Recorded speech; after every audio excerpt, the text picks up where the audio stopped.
Right now, I'm up in one of my favorite places, the high Uinta Mountains, and I'm just up here messing around. And while I'm up here, we're going to talk about the Lost Rhoades mine, and I'm going to give you my theory, and it's just my theory, on where I believe it's located at. And at the end of the video, I'll give you 3 reasons why I believe this. And my theory is based primarily on a specific geological feature you will find up in the high Uinta wilderness area. While we're talking about this, I'm going to show you different footage of the high Uintas. So those of you not familiar with this part of the Uinta Mountains, you can kind of see what it looks like, and this way you get a good feel for the area we're talking about. For those of you not familiar with the Lost Rhoades mine, there's some minor variations of the story, but the gist of it is basically you had this very rich deposit of gold that was being worked by the Spaniards. I believe probably in the late 1700s, and the Ute Indians ended up chasing the Spaniards out of this area. And then sometime after that, you had the Mormon pioneers come out west and settle in the Salt Lake Valley. And one of the prominent Ute Indian chiefs by the name of Chief Walkera ended up converting to the Mormon faith. And he allowed one of the Mormon leaders, a gentleman by the name of Thomas Rhoades, to remove gold out of this deposit, not for his own benefit, but for the benefit of the Mormon church, which was struggling financially at that time. Thomas ended up becoming ill, and his son Caleb Rhoades was allowed to remove gold out of this deposit. Caleb Rhoades ended up passing away in 1905, and he took the mine's location with him to his grave, and people have been searching for it ever since. And unlike most treasure stories, this one does have some historical evidence to substantiate it. So I do believe it's a real mine. And before we get talking about it, we're just going to go over some very basic geology on how gold is deposited and the type of rocks you can find up here in the Uinta Mountains. On this beautiful rock that we call Earth, there's basically 3 classifications of rock. The first rock is sedimentary rock. And all sedimentary rock is you have a deposit of sediments, and then you'll usually get specific minerals that'll mix in with it, usually calcite and silica. And these minerals act as a bonding agent, like a glue, and the sediments will start to cement together, and then they'll turn into a rock. And this process over long periods of time can happen over and over again, and you'll get what's called bedding planes and different layers of strata. And the Uinta Mountains is kind of unique, where it consists primarily of sedimentary rock. And the type of sedimentary rock you'll find in the Uinta Mountains is you'll have your limestone, your shell, sandstone, and different type of conglomerate type rocks. And lucky for us, you will find gold in sedimentary type rock. The primary method would be quartz veins. And this process I'm going to describe for quartz veins, this applies to all of your different types of rocks. But all a quartz vein is deep within the earth, you have these magma chambers. And right up above the magma, you'll have groundwater, these deposits of water. And this process is called hydrothermal circulation. And how it works is the magma will heat up this groundwater. So this groundwater becomes very hot. It's superheated. And as this groundwater is rising to the surface of the earth through different cracks and fissures, all of the minerals that it comes into contact with, it will dissolve and absorb. So this fluid is very mineral rich. Think of it as like a mineral soup. And as this fluid gets closer to the surface, you have a process called precipitation. And as it gets closer to the surface, it starts to cool down, and the gold will start to drop out, and the other minerals as well, and they'll deposit on the surrounding host rock. So as this fluid is going up through a crack and the gold drops off, it'll deposit on the surface of that crack, as will all the other minerals. And this process will repeat itself over and over and over again. And as these minerals get deposited in this crack begins to fill up until it's all the way solid with these different minerals. And that's what a quartz vein is. And how I like to think of a quartz vein is it's like an elevator that the earth uses to bring minerals up from down below to the surface. And always remember, with the quartz vein, the nastier, uglier, darker looking quartz, that's the quartz you want, because that's very saturated with different minerals. Another way you can get gold in sedimentary rock is envision like you have this ancient river, and on this ancient river or stream or whatever, you have a bend. And then up here, you have this, this super rich gold vein on some cliff edge. And this would be called a lode deposit. And then you have different chemical and physical type weathering, and this gold becomes dislodged, and it makes its way into the river, and it floats down the river, and it gets trapped right here in this river bend. And that would be what you'd call an alluvial type deposit, a placer type deposit. And say over time this river dries up or changes course, and you have the right conditions, and all those sediments found in that river bend start to solidify, start to harden, cement together, and turn to a rock. And in this case, it'd be probably like a conglomerate type rock. Well, that gold gets trapped in that sediment. And so that's another way you can have gold deposited in sedimentary type rock. The next type of rock, you have what's called metamorphic rock. And to think of metamorphic rock, think of metamorphism, like where you have this caterpillar and it changes form and it turns into a butterfly. And so metamorphic rock, you begin with an already existing rock. So you have a rock and you apply heat and pressure to it. Now the rock never melts. That's important to understand. It does not melt, but it will change form, and it'll turn from one type of rock into an entirely different type of rock. A good example would be limestone. If I had a chunk of limestone and I apply the right amount of heat and pressure to it, that limestone will change form and turn into marble. In the Uinta Mountains, we do have metamorphic rock. You have your quartzite formations like your Uinta and your Red Creek, and you also have slate.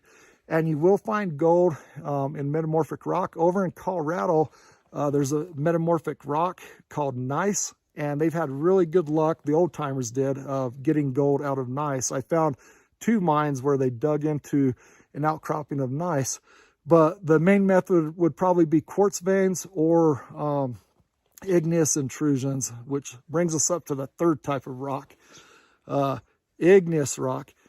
Igneous rock, and this is the topic of this video, igneous rock is most definitely a gold-bearing rock.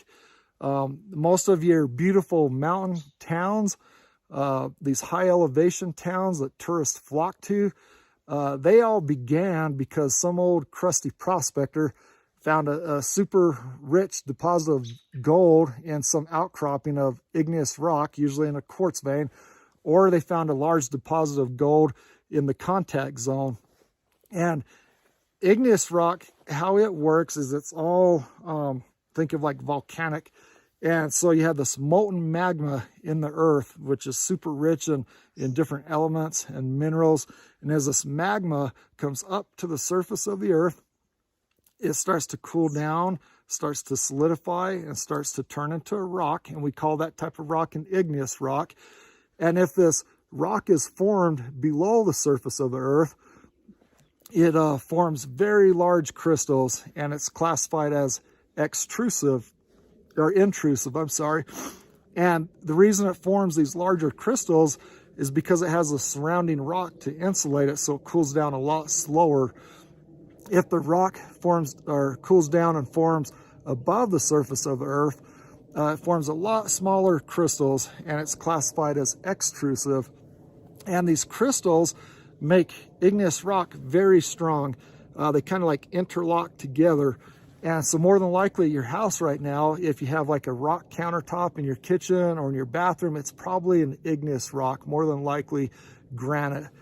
And another interesting thing that igneous rocks will do, and this is what we're going to be focusing on today, is say you have a crack in the earth, a fault, where you have two large bodies of rocks and the earth's moving and shifting and it separates, right? Well, the earth doesn't like these cracks. It wants to fill them in. And so this molten magma will come up, fill in that crack. As it gets closer to the surface, it'll start to cool down, solidify, and harden, and turn to an igneous rock. And then what'll happen over time, the surrounding rock, and this is called your country rock, it's usually a very softer material. And so over very long periods of time, this surrounding country rock will start to erode away. And that'll leave what looks like a wall of rock. It looks like a gigantic vein of rock. And that's called a dike. And in this case, an igneous dike. And prospectors love an igneous dike. Some of the most richest gold mines in the world have been found near these dikes in the deposit areas. And so igneous rock, it was believed there was no igneous rock anywhere to be found in the Uinta Mountains until 1894. And in 1894, this myth was almost busted when you had this very short-lived gold rush that occurred up here in the Uinta Mountains. So in 1894, you had this very short-lived gold rush up here in the Uinta Mountains. And there's a guy named Dale Bascom who wrote a book called Following the Legends. And in this book, he dedicates a chapter to this piece of history. So if you want to research it further, that's probably a good place to start. But basically what happened was in 1894, you had this man by the name of Enoch Davis. And Enoch was an inmate at the Utah State Prison, and he was on death row for murdering his wife. And he was in the process of trying to appeal his case. So Enoch was a very desperate man. And at this time, Enoch was alleging that he knew where a very rich gold mine was located on a dike way up in the Uinta Mountains. And not only that, but he was claiming that the mine that had been rumored Caleb Rhoades was working in secret, that mine and this mine were one and the same. They were the same mine. And it turned out that Enoch, the way he knew about this mine was he grew up around the Rhoades family, and he was childhood friends with one of Caleb Rhoades' boys. And they grew up together. They were buddies. And then later on in life, Enoch would find himself working at the old military post in Fort Duchesne as a blacksmith. And Caleb's son came along. They were kind of reminiscing. I imagine Caleb's son got caught up in the excitement. And at that point in time, he took Enoch up to the high Uintas and showed him this gold mine in this dike. And so what Enoch did was, his cellmate was getting ready to be released from prison. And so he worked out a deal with him, and he drew this guy a map to the mine and tried to explain to him how to find it. And the condition was this guy was supposed to take half the gold and pay Enoch's attorney fees, because Enoch was going through the appeals process and trying to get his case overturned. And the rest of the gold that was left over, Enoch wanted that given to his kids. And then this other guy, he could keep the other half for himself and do whatever he wanted with it. But unfortunately for Enoch, this cellmate of his who got released from prison, he was not very competent, and he had a big mouth. He talked too much. He was trying to recruit different people to go up there and help him find this mine, which is a big mistake. And there was a newspaper reporter who worked for the Vernal Express newspaper, and he caught wind of this secret gold mine located up in this mysterious dike up in the Uinta Mountains. And this newspaper reporter started publishing all of these very sensational type articles about this gold mine. And of course, this attracted a lot of attention. And that year, you had upwards of 700 men living in the high Uinta wilderness in these like makeshift tent cities, looking for this mine. And staking claims all over around this dike. And these men came from Salt Lake, Denver, Cheyenne, and all the way from Helena, Montana.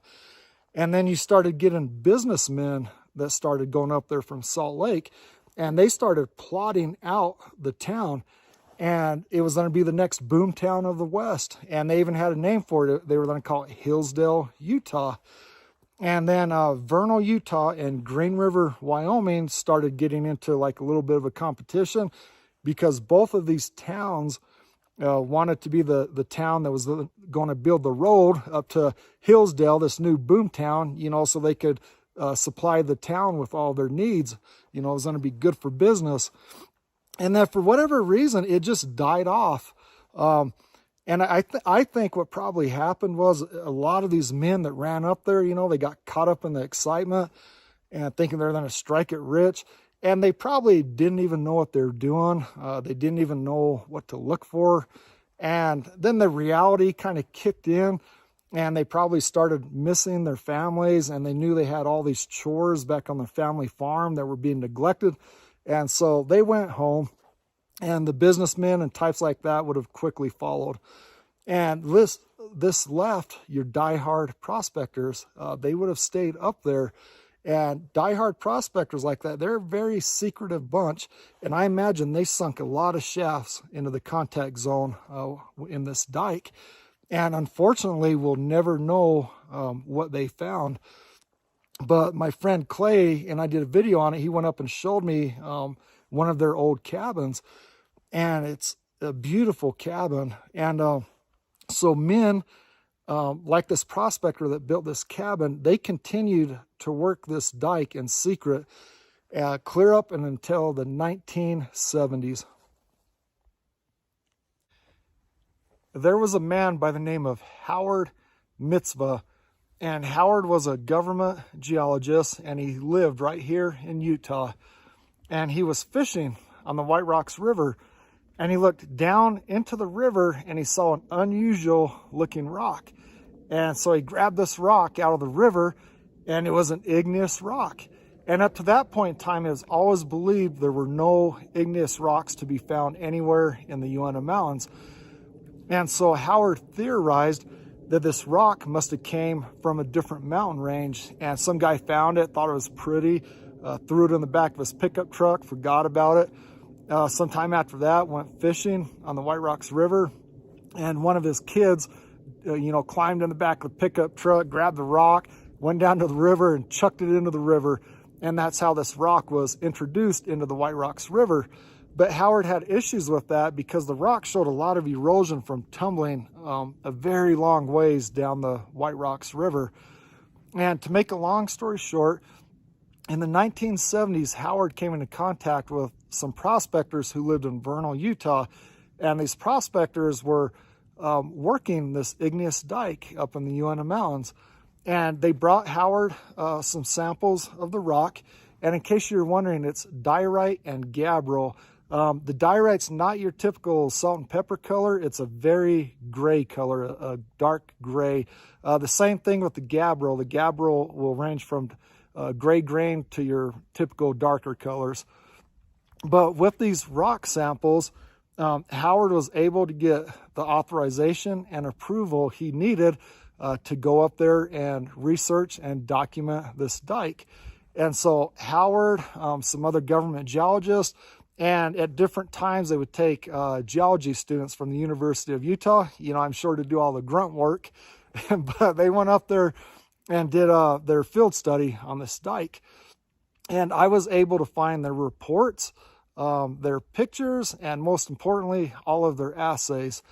And during the last ice age, as the glaciers came over, they broke off top pieces of the dike. And so there's certain areas where you have a lot of float rock. And then as the glaciers retreated, they deposit a lot of sediments over certain areas of the dike. And so the dike goes like this. It'll surface and then dip into the earth, and then surface and then dip into the earth.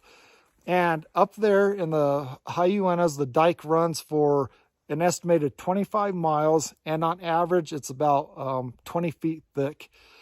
And these assays that they did on the dike, they did a total of 13 assays. They found lots of minerals. It was very rich in aluminum and very rich in titanium. And in the report, Howard even comments on how surprised they were of what the high concentrations of titanium clear across the dike in all of their assays. The dike's full of a lot of iron, quartz. There was one area of the dike that Howard outlined on his map where there was a large deposit of limonitic soil. And limonitic soil is soil that's basically so saturated in iron and some other minerals that it turns like a yellow color and nothing will grow in it.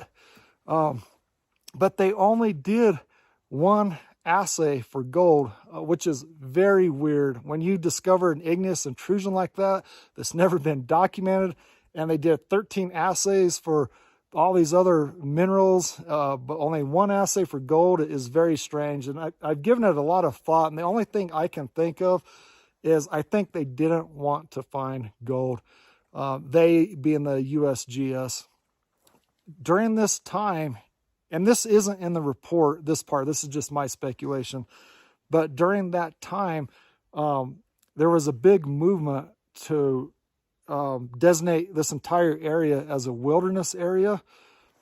And that movement was successful. And I think it was 1984, give or take, somewhere around there, when that entire area was by law designated as a wilderness area. And so I think that's why they didn't want to find gold, because if they would have found gold, it would have severely have complicated that. I don't think they would have been able to designate it as a wilderness area if they would have found a large deposit of gold. But the one test they did do for gold and silver did come up positive in both, but very small amounts. The silver was 1/2 ounce per ton, and the gold was significantly less than that. If I remember, I think it was only like 1/1000th of an ounce per ton. But you got to keep in mind with assays and gold, like say this is the dike and they did their assay right here and it registered low in gold. Well, you can go 300 yards down on the dike. Keep in mind the dike runs 25 miles and it might be super rich in gold. I mean, at the end of the day, gold is simply where you find it. And so, very interesting feature. And they keep this dike secret even today. If you go online to the geologic maps, they will show the dike on some of the maps over towards the Colorado side. But when it comes to the high Uintas, they omit it from the maps. It's not on there. And I think they do that because they don't want to encourage illegal activity. They don't want people going up there and illegally mining. But I'm going to give you my 3 reasons on why I think this is where you're going to find the Lost Rhoades mine.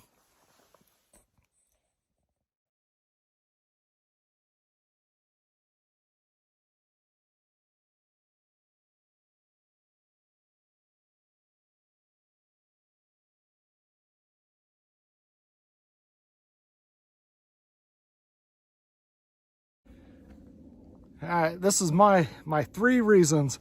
And the first reason is, and it's the most important reason by far, is the geology. The Lost Rhoades mine, it's an amazing claim. We're talking about an abnormal deposit of gold. And for an amazing gold deposit like that, you need some equally amazing geology to support it, to back it up. And with this igneous intrusion, you have that geology. When Howard and the geologists did their field study, they admit, even in the report, they couldn't survey the entire dike. They just didn't have the manpower or the resources to do that. But I think with what they had to work with, they did a really good job. But as far as they could tell, the dike begins in Lador Canyon in Colorado. They found a small outcropping of it there. And from Lador Canyon, it heads west and it follows the Pot Creek Fault. And from the Pot Creek Fault, it heads straight over to the Dyer mine. And in recent years, prospectors have found a small outcropping of the dike near the Dyer mine. And this explains the Dike mine. And the Dike mine is a limestone formation that was very mineralized. The primary was copper and the secondaries were gold and silver. And keep in mind, limestone does not naturally contain gold. Gold has to be deposited in limestone. And so more than likely, the Dike mine was in the contact zone with this igneous intrusion. And to understand what took place at the Dike mine, we have to look at the research done by a man named Dr. David Alt. And Dr. Alt was a professor of geology at the University of Montana, a very well-respected geologist. He authored almost 30 books on geology. He passed away in 2015 at the age of 81. But up in the Bannock goldfields in Montana, you have a similar situation to what you have at the Dike mine, but on a much larger scale. And you have this limestone deposit coming into contact with an igneous intrusion. And right there in the contact zone, they pulled out a lot of gold. They were pulling gold out of those deposits for almost 70 years. That's how much gold was formed. And so David was really curious, what's the special relationship between limestone and igneous intrusions? And what David found was, as you have this molten magma from this intrusion coming up from the earth, and when it comes into contact with limestone, there's a very intense reaction that occurs, and a wide variety of minerals are created to include gold. And this molten magma, it'll form this outer barrier, this outer layer that separates it from the limestone. And this would be your contact zone. And he found that these contact zones with the limestone formations were very saturated in minerals. And he found that your likelihood to find gold in these particular deposits was very high. And David went on to find the same pattern occurring over and over again in the gold fields of southwestern Montana. And so the Dike mine, that's just a taste of what you're going to find up in the high Uinta wilderness area. From the Dike mine, the dike continues west and it heads to the Ashley Twin Lakes area. And from the Ashley Twin Lakes area, it heads up into the high Uintas. And from there, it follows a series of faults for about 25 miles. And this is where the dike shows all of its glory. This is where you have the major outcroppings. This is where the dike is most intense. And this is more than likely where you're going to find the lost Rhoades mine. And it's probably going to be right in the contact zone between limestone and this intrusion. And I imagine that's right where you'll find the shaft. And this explains your Mormon gold coins. See, up there in the Uintas, it's going to be the opposite. It's going to be the inverse of the Dike mine. Gold is going to be your primary. Copper is going to be your secondary. It's going to be more similar to what they found up in Montana. And your Mormon gold coins, they are very valuable today due to their scarcity. But back when they were in circulation, they were being devalued, especially in areas outside of Salt Lake. And this was because of their high concentration of copper. And the Mormon church was often accused of debasing its currency, but they weren't. It's just that Thomas and Caleb Rhoades had taken gold out of this deposit, which would have naturally had contained copper in with it. And for that matter, I don't believe Thomas or Caleb were ever, hard rock mining. Neither one of them, as far as I know, had any experience or background in hard rock mining. And hard rock mining takes a special skill set. If you're not careful or you don't know what you're doing, you're going to get hurt or killed very quickly. Thomas Rhoades did work in the gold fields in California, But those were placer deposits. Placer mining and hard rock mining are two totally different things. I believe the Spaniards probably did the work for them. And inside this mine, you probably had a lot of stoping that had occurred.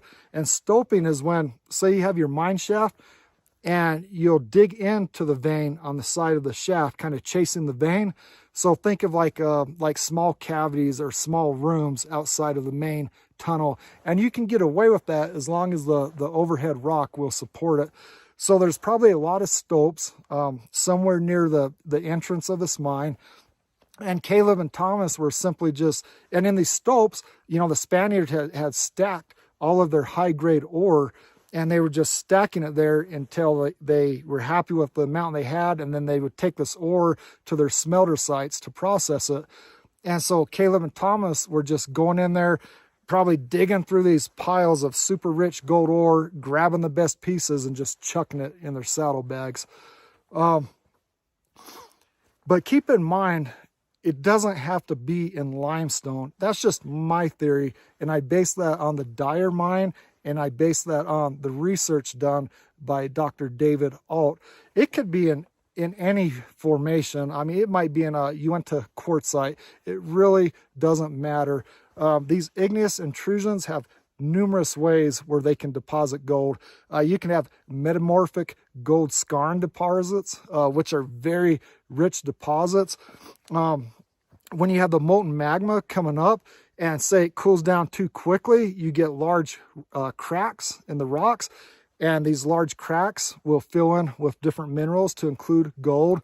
The dike itself acts as like a dam because it's igneous rock, and so your surrounding country rock, any gold or minerals in there will gravitate towards this wall of rock, and it'll get trapped right there. So right in the contact zone, you'll get large deposits of gold potentially. You have porphyry type deposits, epithermal type deposits, and a lot of stuff that goes way beyond my expertise. The Rocky Mountain West has a track record of these igneous intrusions depositing a lot of gold all up and down, and I assure you the Uinta Mountains will prove to be no different. The second reason is the location. These areas are very remote. When I was a kid, we used to have horses, and we would take our horses up there, and my dad would take me and my brothers and my uncles would go, and it was a blast. Some of my best childhood memories. This is very remote, rugged, and beautiful country, but it's very inaccessible. When Howard and the other geologists and the university students were up there doing their field work, the Utah National Guard took them in there in a helicopter and dropped them off. They would do their field study. They would pick them back up again, take them to different locations, and that's how they got around. And that's because this area is so remote and hard to get to. But it's because of this remoteness. This is why all the countless hundreds of people who have searched for the Lost Rhoades mine has never been able to find it, because it's hidden up there in this very rugged country. The third reason we'll call like more circumstantial evidence. And you have like Enoch Davis and all that drama that unfolded. And then you have Caleb Rhoades. Caleb Rhoades had left a few subtle clues regarding the location of his mine.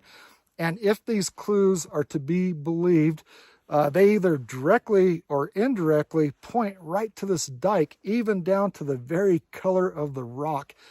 And there's one clue Caleb gives where he talks about his mine being in this rock outcropping, and this rock disappears and then resurfaces a short time later in a grass meadow, you know, like a grass field. Then it kind of goes along this grass field and disappears again, and then it resurfaces over by some cliff or something like that. Well, what he's describing is the dike. That's exactly what the dike does.